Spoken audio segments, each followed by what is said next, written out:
What is up, everybody? It is good to be back. I know I've taken a few nights off, but I actually technically haven't taken any nights off. The last couple nights I've been doing some collaborating with some other creators. One of them was Greg Lake from the Entheogenic Esquire. We went live yesterday and had a real good time on that. Yeah, if you haven't seen that, you need to definitely go over there and check that out. It was really good. Had a pretty good conversation about the whole Charlie Kirk thing, and let's see. And Friday, I did a live with Matt on Friends with Matt. We went live on his, and we talked about a variety of things. Erika Kirk was one of them. We also talked about Barack Obama and aliens. So definitely a broad conversation there, but we had a good time. It was really good. So y'all need to go check that one out too. Um, all right, so this one is not going to be too long. We'll keep it short and sweet. Don't know how many people are on X much.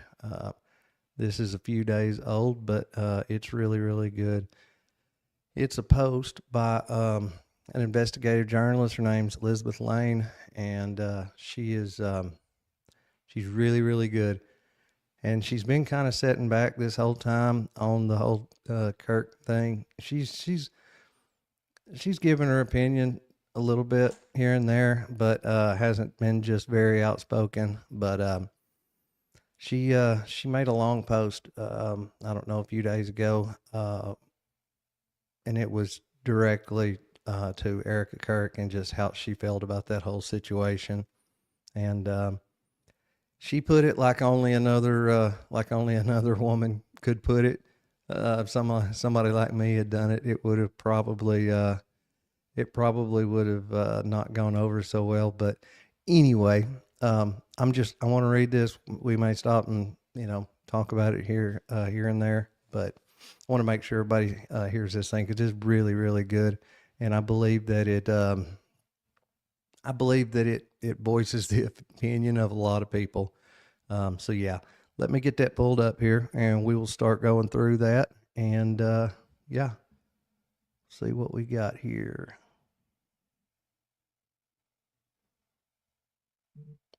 Hey, Raining, I see you there.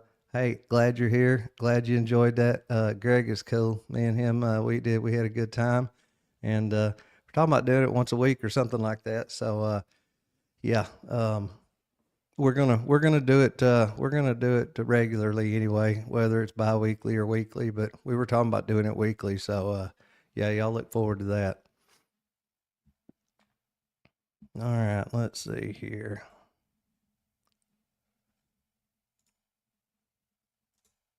There we go. All right, here we go. By Elizabeth Lane. I am going to be blunt. I've reached the point where I find Erika Kirk deeply disturbing, not because of rumors or gossip, but because of consistent, observable patterns of behavior. To be clear, everything I say in this post is my opinion. I'm not claiming this as fact. I'm saying this is what I think Erika Kirk is. I come from the world of acting and modeling. I've spent years around social climbers, opportunists, image curators, and people who treat relationships as ladders. That is why I left that world. Most of these people are shallow and harmless. A few are dangerous. Erika Kirk falls into that latter category, not because she is just ambitious, but because of how calculated and performative her ambition appears to be. I believe she may be a psychopath. And before we go any further, I have showed this before, but I'm going to show it again. I'm sorry, I can't help myself. I should have already had this loaded in here. Let's see. This is one of my go-tos.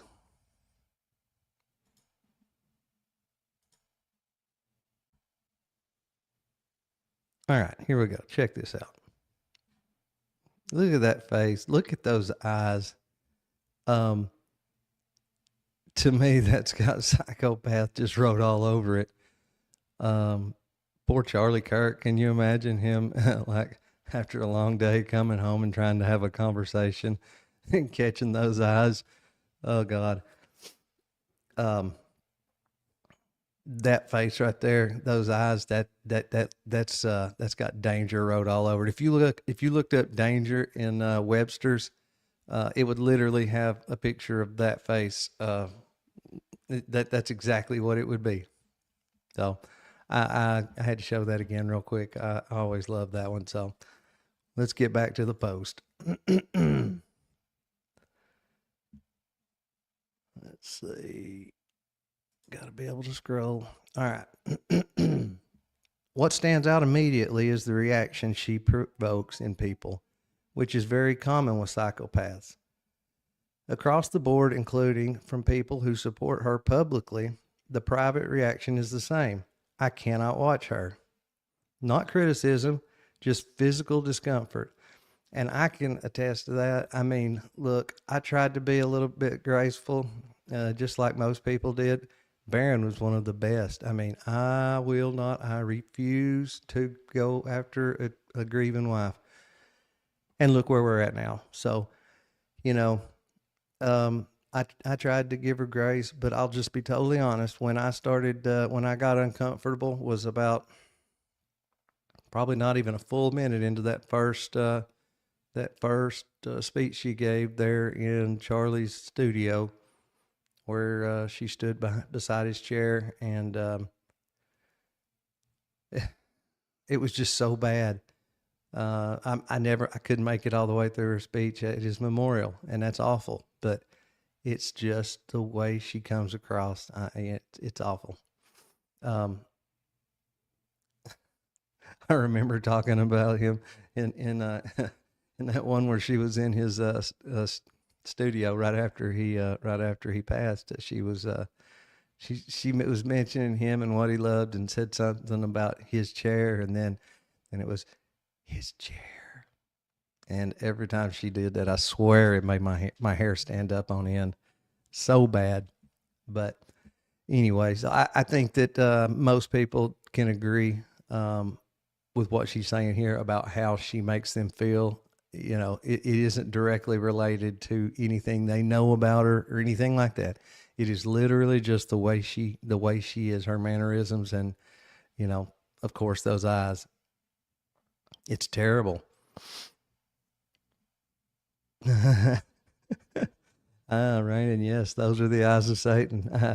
I definitely agree. uh, hey, I've seen some good, what do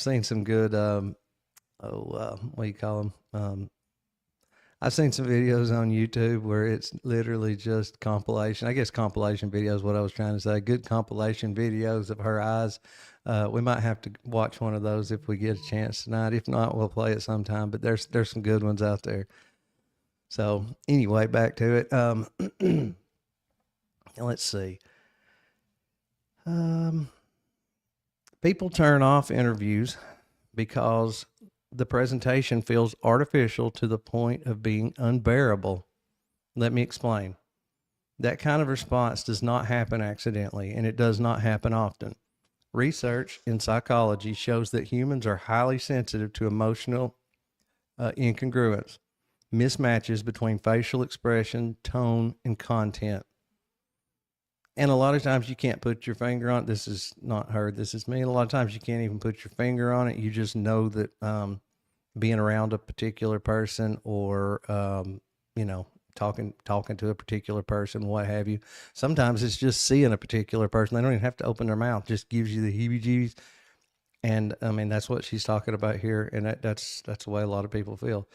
I heard so many people talking about her at the beginning that would not go after her, would not condemn her, would not even look into her, and said, everybody grieves different. I'm not going to go after the grieving wife, but there is just something about her, and I don't know what it is.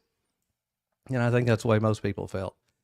And yeah, absolutely, Susan. I know a lot of people don't, and I mean, I've got it. I don't spend just a terrible amount of time on there, but I try to at least catch some highlights. And to me, this was definitely one of the highlights.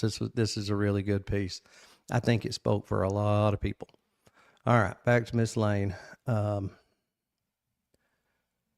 right, this activates discomfort and avoidance, even if the person cannot consciously explain why.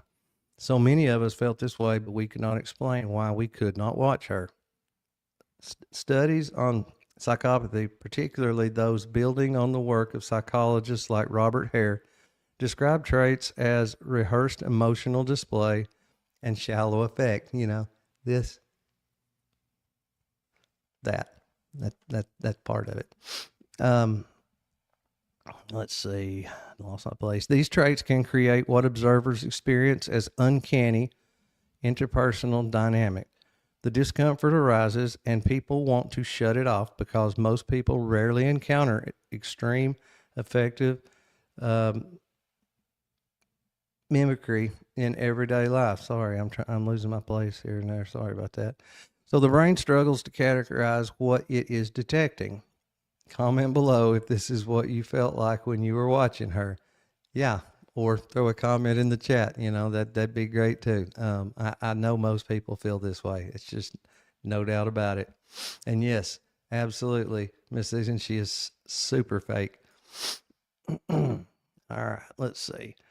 Erika is attractive enough, and she had every tool in her position to sell this organically, except for one thing: emotion. The entire story of what happened could have helped her sell this fully. She realized she would have been the last person on earth to be a suspect, if not for the FBI's terrible mistakes, TPUSA's lies, and her very fake performance. And you know, all these, this is not her again, this is me, all these knights in shining armor that are coming to her and TPUSA's defense, mainly Gary Melton, Paramount Tactical, you got Jay Witt, you've got, now Graham Allen has gone in hard and heavy. All these people, they make us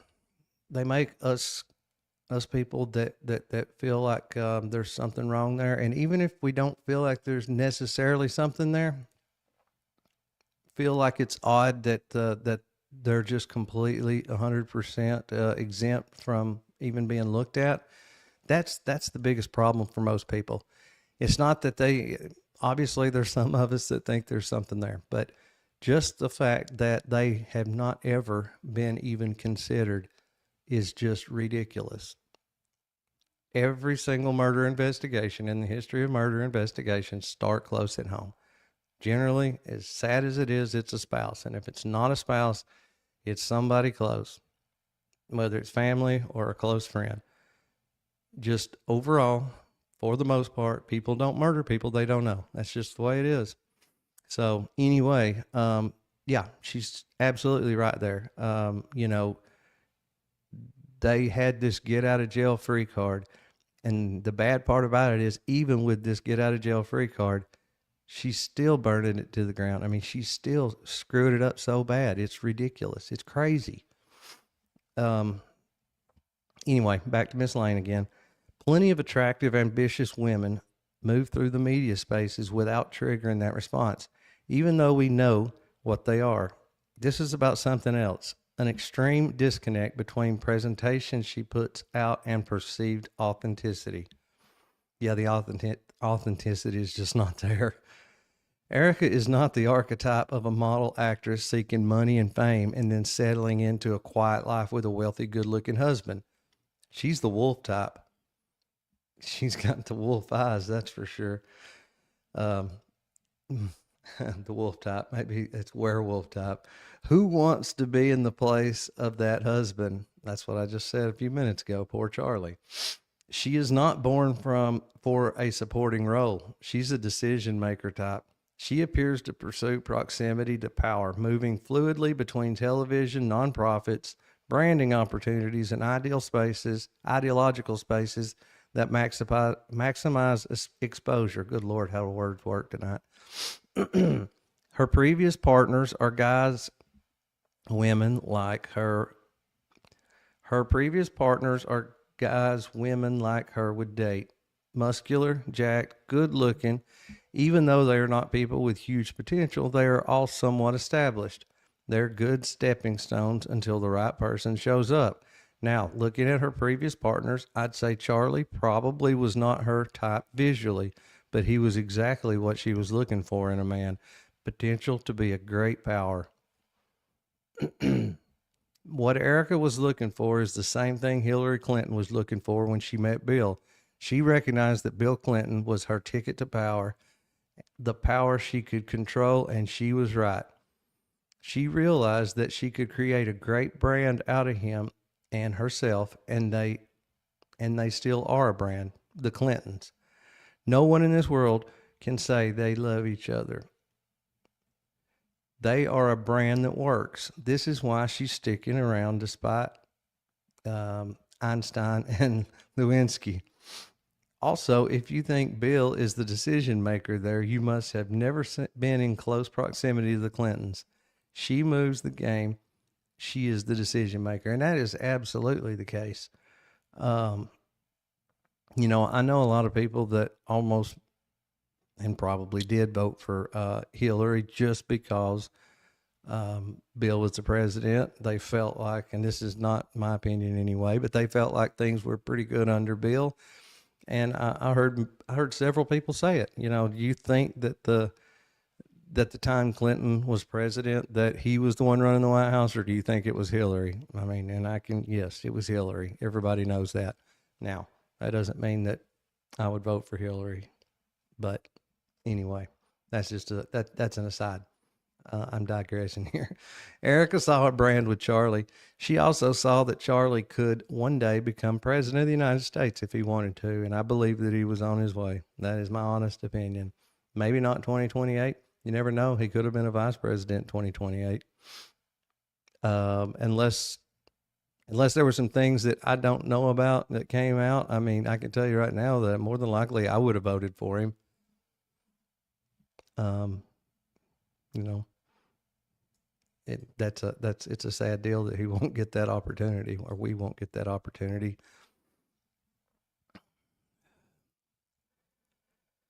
Charlie had the ear of the most powerful segment of any society: students. He was going to be a very important player in politics, and she was not missing that ride. And that is, that's an important point about how she says the most powerful segment of any society. That is absolutely the truth. What was his name? Yuri Bezmenov, the Russian defector, years and years and years and years ago. He talked about how they were going to take over the United States, and, nobody would ever be dumb enough to invade the United States, but it's about subversion. And, they talked about how the way they would do it is with, basically turning all of our kids into little commies. I mean, they'd start in the schools and the universities, and then, that's how it would go. And so, yes, most definitely the most powerful segment in politics. Once you get the kids, then it's just a matter of time. You've got the whole nation. All right, back to her. What's striking is how completely her public identity reshapes itself after that relationship begins. The aesthetic, the tone, the values, the presentation all change. Overnight, the person shifts into a role that best fits Charlie's world: devoted to Christian, modest, supportive housewife. That kind of rapid adaptation is quite impressive for a usual person, but not for a psychopath. They do it all the time. She's like a chameleon. In my head, story goes like this. For a moment, it works. She becomes the wife of a rising political figure with access to donors, institutions, and national platforms. At that point, the ceiling isn't social media influence, it's empire building, foundations, global reach, a legacy brand, Kirk's. And I mean, they were about there. It's obvious that Charlie listens to her, whether it's about donors or the trajectory of TPUSA. The most influential figure in any mentally healthy man's life is his wife. She's going to be the biggest influence, and that's just how it is. That is why you need to pick your partner wisely. Absolutely. And Obviously, Charlie had other things to do. He wasn't at the end of his road by any means, but he was definitely just a couple spots under the president of the United States. I mean, he had more. Like the man went up in the White House back when we were doing the Iran thing before. You know, the man went into the White House and stood toe to toe with uh, with Benjamin Netanyahu and Trump himself. And at the end of the day, he won that. He won that argument. So you know, he was definitely a force to be reckoned with. And so you know, he was close to the most powerful position, even though it wasn't an elected position. He was probably, and in some respects, probably wasn't one of the most powerful positions in the United States. And so he got there, and he brought her with him, and this is all just allegedly, and it just kind of works in my mind. But you know, I kind of feel like, well, you know, he's got me far enough along that now I can do this on my own. Now it's time for me to be the head of the show. I mean, like by all appearances, anyway. All right. Everything was going well until Charlie makes decisions based on conscience rather than expansion and money, and we all know what those are. The whole issue with Philadelphia.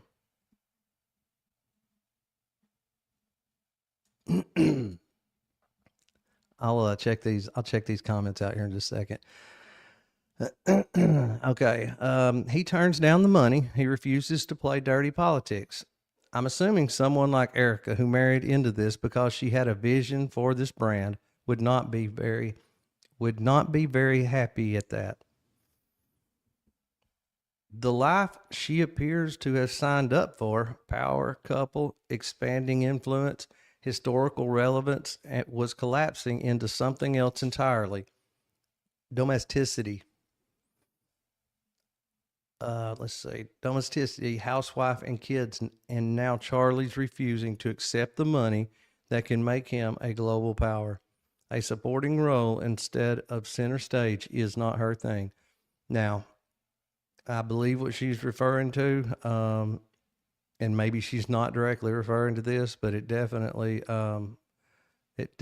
would address this when she says he refused to accept the money to make him a global power. You know, we all know that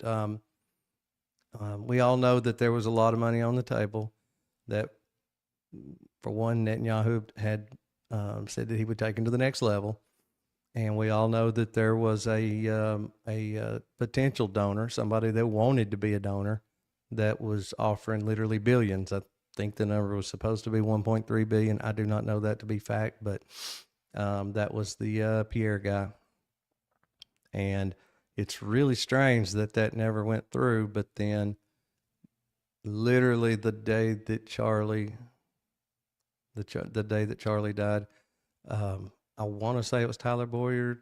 I'm not 100% on that, but one of them had a conversation with this man.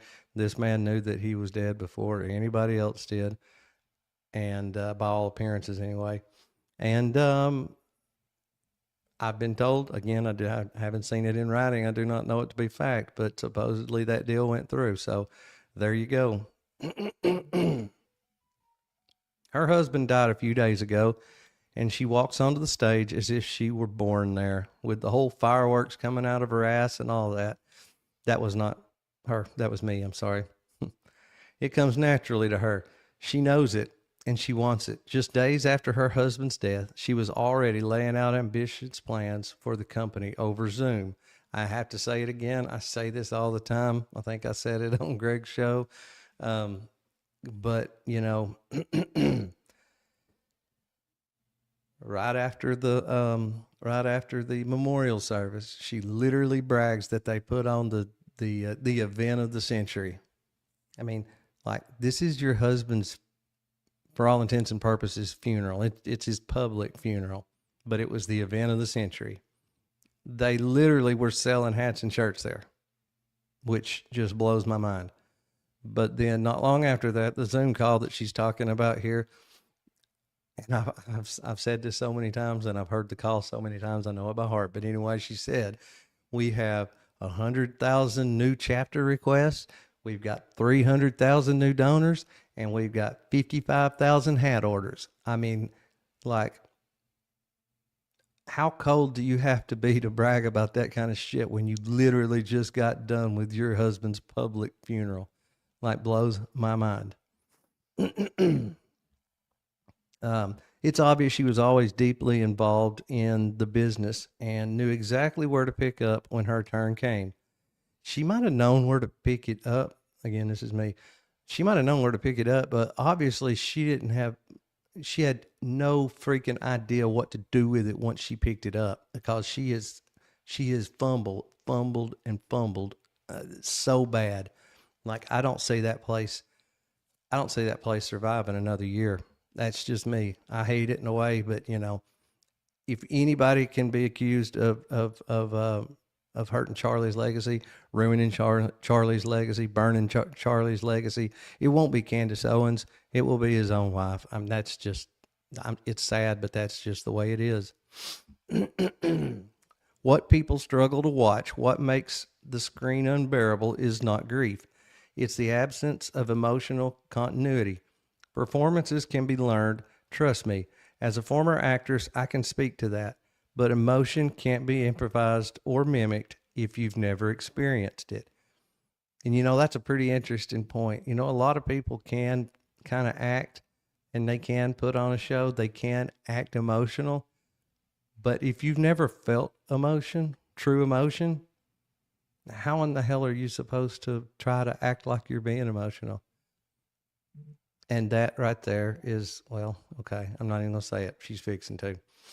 I can speak to that, but emotion can't be improvised or mimicked if you've never experienced it. That is why I think we are dealing with a psychopath who has never really experienced these emotions and does not know how to play them. And audiences feel it instantly. It's fake. Again, just my opinion. It is your opinion, but it's my opinion, and most everybody else's opinion.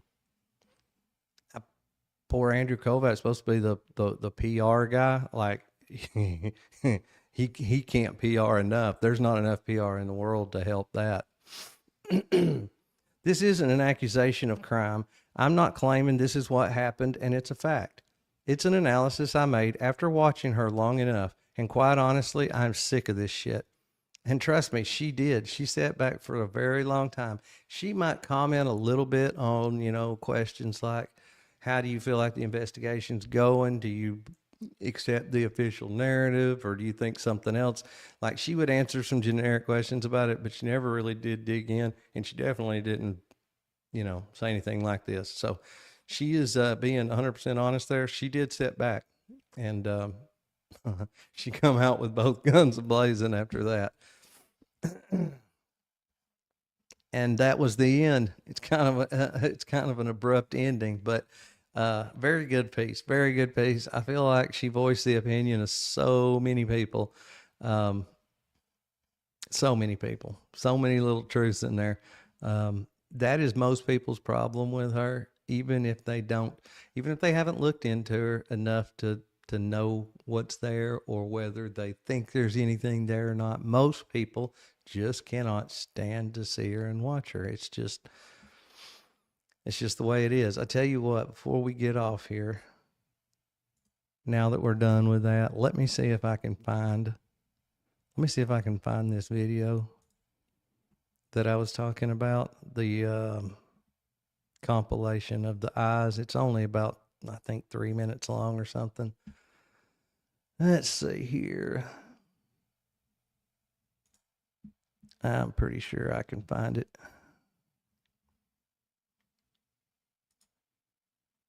Okay, where's my playlist? All right. Oops, sorry. Oh, here it is.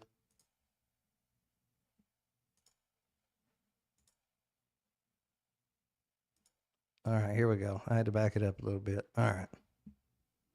All right, let's see.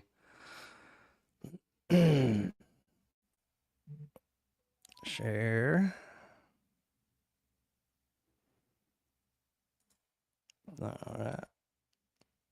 Sorry, I had to quit sharing the other screen. All right. I need to get me another monitor.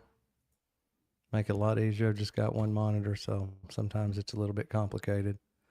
Okay, let's see here.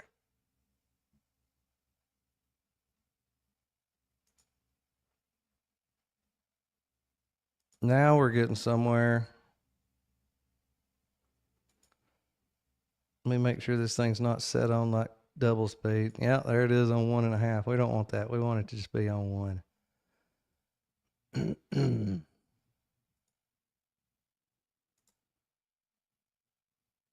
All right, here we go. Sorry about the wait.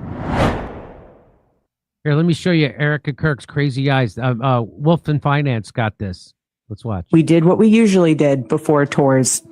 We said our prayer, and we asked the Lord to protect us, and we asked the Lord that His will be done. That's what we did. At one time, an employee of Turning Point. She has been one of the main peddlers of these conspiracies, and she is making a huge amount of money on it. She's building her business. What do you want to say to her and the other people that are putting these lies out into the world right now? Stop. What I am doing is releasing myself from the enemy's hands, where he could have a foothold in me.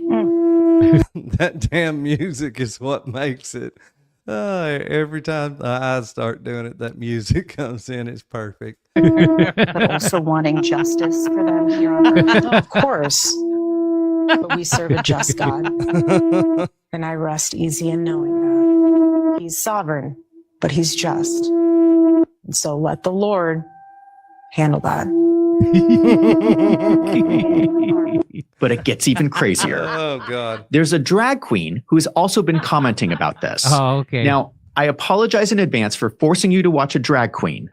Yeah, I'll apologize for forcing us to watch a drag queen, but it is pretty funny. I like drag But queens. this is important. This is a man wearing women's clothes pretending to be Erika Kirk. On the cross, our Savior said,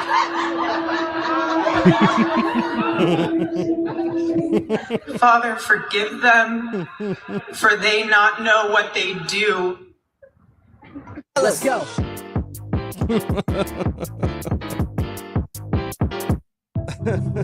Here is the point. Mitch Snow is not the only person saying that Erika Kirk has unique eyes. Even the gays are noticing this. Let me know in the comments if you agree with Mitch Snow that there is something unique about her eyes. Oh, me. There's one other interesting connection that I want to bring up. Oh, what is it? In my previous videos, I discussed an Arizona state senator named Jake Hoffman. He allegedly runs a marketing business out of a Okay, that was it on the crazy eyes. Oh, that's good stuff. And I've showed this several times on the show, but you know what? I'm gonna do it again just because we're here and we're talking about it. So give me just a second. Let me pull this picture up. Speaking of Mitch Snow and his wife and the whole eyes. Okay, let's see. There's that one, and oops, here we go. I'm back while I search. All right, let's see. Let's add this one in there. Okay, this just puts a little bit more credence on what Mitch Snow, when he said that he was 95, 98% sure it was Erika Kirk that he saw at the Candlewood Suites in, Fort Huachuca. And he said it was her eyes. That was the whole reason. He said, those eyes are one of a kind. I'd know them anywhere. And so he definitely wasn't lying or even exaggerating when he said that. Right here is a picture of, it's a close-up picture of his ex-wife's eyes, right up on right below Erika Kirk's eyes, up close. Let's see this here. Okay. Does anybody see that? I mean, oh my God, the resemblance is so striking. Is that not crazy? When the man said, I saw those eyes and I recognized those eyes and I would know those eyes anywhere. Like he was not lying. To me, it's just amazing. And so I did a little, I used a little chat GPT and did a little glasses removal. So here, let's check them out without the glasses. Let's see. Okay, there's without the glasses. Again, I mean, yeah, maybe the eyelids and stuff, you know, the way they're set may be a little bit different, but look at the eyes themselves, that color. I mean, they, if I didn't know any better, I would swear they're related. I mean, it's crazy. So anyway, y'all can say I proved tonight that Mitch Snow really saw Erika Kirk at Fort Huachuca. So, because I believe that. I believe that 100%. All right. Let's see. I don't know how she can walk in a church and not burst into flames. When I think about it, a lot of times, I mean, I can see her going home at night, and instead of laying down in the bed, like hanging from the rafters upside down or something. That's bad, but you know, it is what it is. And yes, I wish people would stop buying the merch too. I almost got on one of those kicks at the beginning, but I changed my mind, and I'm glad that I did, because they definitely don't need the money. And if I felt like it was going to a worthy cause, that'd be one thing. But yeah, Charlie Kirk is not steering that machine right now, and I think that it is. I think it's on a crash course to nowhere good. So I don't know. Hopefully something can change. I would love for it to you know, reverse course and go back to what Charlie wanted it, imagined it to be, dreamed of it being. I mean, that would be great, because it could do a lot of good. But right now, I don't feel like that. I don't feel like there's any good intentions with that place. I don't know if y'all watch Danks. You need to go subscribe to Danks and watch him. He's done the Lord's work when it comes to digging into, you know, a lot of the things that they're using those dollars for. You know, tied in with the whole faith by works and the super feeds and all that, all the geofencing and tracking and I mean, like, they've basically created what you might as well say is like a digital virus, and not like a virus that goes into your computer, but literally once you step into that geofenced area, you know, once it grabs your phone, then, you know, the next person doesn't even have to have gone into that geofence area. If you go out of that area, your phone has ways of contacting and connecting their phone, other people's phones. And then once it gets to theirs, it can keep going. So it's like basically a digital surveillance virus, really, because it just keeps spreading. So bad stuff, bad news. You know, I don't think that maybe he did. I don't know, but I don't feel like Charlie. I don't think he intended for that to ever happen, and I really don't think that he would be proud of the fact that that's what they're doing. It's funny that all these things started being announced after he was gone. So I think a lot of very, very powerful, influential, and ambitious people needed him out of the way. So I don't think it's going to ever come down to just one person. I think it was a group of people, and that group of people needed him gone one way or the other, no matter what. And I guess that's what happened. So I don't know. It's awful. I hate it, but we're going to keep on till we figure out. We're going to figure out finally exactly what happened and who done it. So, all right. I said I'd be quick. It's been 40 minutes. That's pretty quick considering how long I usually go. So, hey, I'm glad y'all all came out. I love to see people in the chat. That's awesome. I love to see y'all in there, and I am going to start trying to do these a little earlier. Might make it easier for people to catch. I don't like competing with Baron Coleman, though. That is one thing, or Candace Owens. So, you know, there's that. So I can't go just too early. But anyway, I am going to work on that. Yes, ma'am. You're welcome. Thank you, Miss Susan. And I'll be back on again. I'm going to try to go back on tomorrow night, if not for sure, Tuesday night. And, yeah, like I said, I'll be back with Greg here, very soon. So definitely check that out. Thank y'all. Thank y'all. And hey, anybody that's not subscribed, please do subscribe. Hit that like, share. Small as this channel is, I got to have that to get it out there. Maybe one day get a little bigger, YouTube will start helping me get it out there. But for right now, it's all up to y'all, and I appreciate every little bit. All right, well, I'm gonna get out of here. Good night. Y'all have a good night, and I will see y'all in a night or two.